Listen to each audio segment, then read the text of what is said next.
The Joe Rogan Experience. So talk me through how this starts with you. Were you always religious your whole life? Yes, I was, and then I hit high school. No, it's just So, but when you're a young man and you're a superstar musician and, you live in a wild life, what was it that led you back to this? Just a feeling in your life that there was more to life, there was more to your position, there was more to, this idea of a calling, that you felt like you could do more and that it resonated with you more to produce these Sunday services and to start thinking of life in this way, like you can improve things.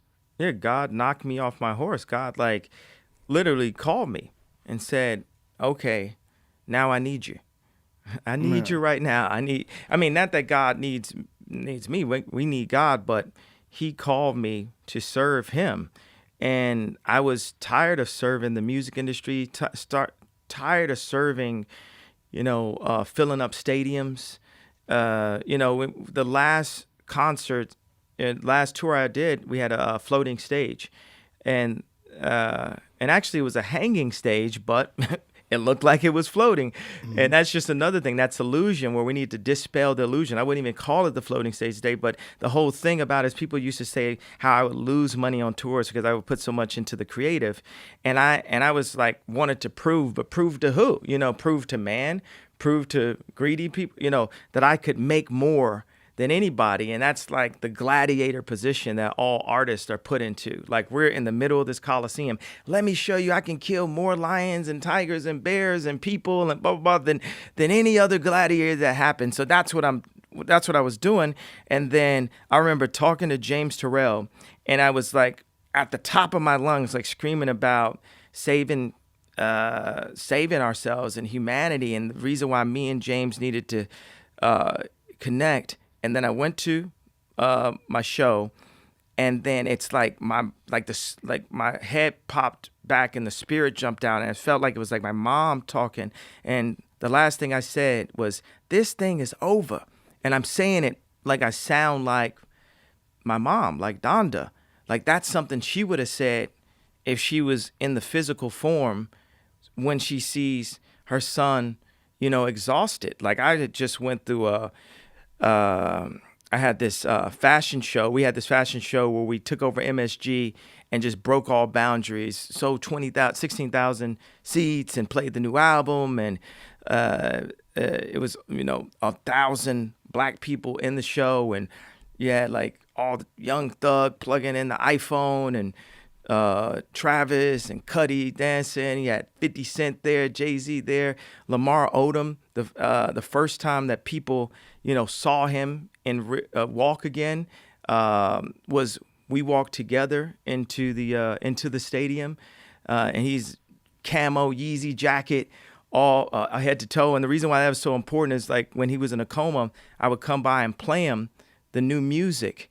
And once he was out of the coma, he said that he remembered that music when he was in a coma, and that was the album I was playing that day. So that's the reason why me and Lamar walked in together. And then the next few months later, I did a fashion show, and it started 45 minutes late. And the media, they just killed me. They LeBron'd me, as I would say, like when LeBron went to Miami. And they said, who are you to have a choice? Like what one of my other heroes, Tom Brady, he left. I didn't see no jerseys getting burned like when LeBron left. So then less than a week after that, my wife is robbed in Paris. And so we just, because I'm in the middle of a tour while I'm doing the fashion show, while I'm doing this.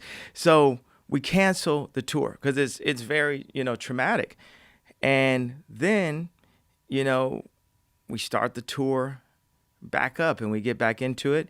And then I just keep on saying, I want to go to Japan. I just want to go to Japan because Japan is like a way that people treat. There isn't like this systemic racism embedded in every single individual that's inside of the place, like in America, black, white, anything. There's a systemic white supremacy. Like when I tag, white supremacy, or we say this, it's like yes, that is America. That is the world. Currently, we've been taught that. My first superhero was Superman, and my dad was a Black Panther, but when Disney makes Black Panther, now when you look it up, you don't see my dad protecting his neighborhood or snatching a mic out of somebody's hand while they're lying. I don't know, like father, like son right there. But you see this character that's made for Black people to idolize, that was designed by a white person and put out by a white company. So it's controlling the narrative to say, we're going to show you Harriet Tubman. We're not going to show you Nat Turner. And they do it every chance they get. Maleficent, they called her race of people the Moors. And the Moors are, and I just saw it again. I was just like, yo, if you erase our history, like most Black people, we don't know where we come. We think we came from slaves. We don't know our bloodline. And we're given Black History Month, and we take that like it's some gift to us. No, it's a programming to us. Racism doesn't end until we get to a point where we stop having to put the word Black in front of it, because it's like we're putting the rim a little bit lower for ourselves. Like, it's when I say I'm the second wealthiest Black man in America, like, why do I have to say that? Because obviously, if we just go on wealth, period, of what we call wealth, like financial wealth, that scorecard, I'd be like, I'm the 78th wealthiest man in America. But we shouldn't have to have a special box, a special month, because also what they show in Black History Month is us getting hosed down, reminding us that we were slaves. Like, what if we had, remember when I cheated on you month? Like, remember when you first found the text messages? Remember, how does that make you feel? It makes you feel depleted and defeated. It's no matter what religion you are, what we can agree on is it is always now. But now is the shortest moment of our life. It's gone in an instant. The longest moments of our life are our memories and our imaginations. Think about how long a kid imagines Christmas versus how long Christmas really is. And when you think back to your Christmas, are you under the table like Jim Carrey in Eternal Sunshine for the Spotless Mind, like under a chair, or are you a giant? Are you a king? Are you what Black History Month has told you are? And this is me speaking to Black people specifically in America, that I know people who would kill someone or have a gun, or in their own hood, and be afraid to go downtown, and literally be like afraid of white people. Like, the most gangsters wouldn't go downtown, and that's just a programming. But that program is inside of the curriculum. It's inside of the media. It goes to this whole idea of Ye. When people say, "Is Ye crazy? Is Ye narcissistic? Is Ye an egomaniac? Is Ye self-absorbed? Is Ye all these?" No, Ye know who Ye is. I know who I am, and I'm not fin to bow to an idea that you want to have of me. I am going to be the full idea that God has of me.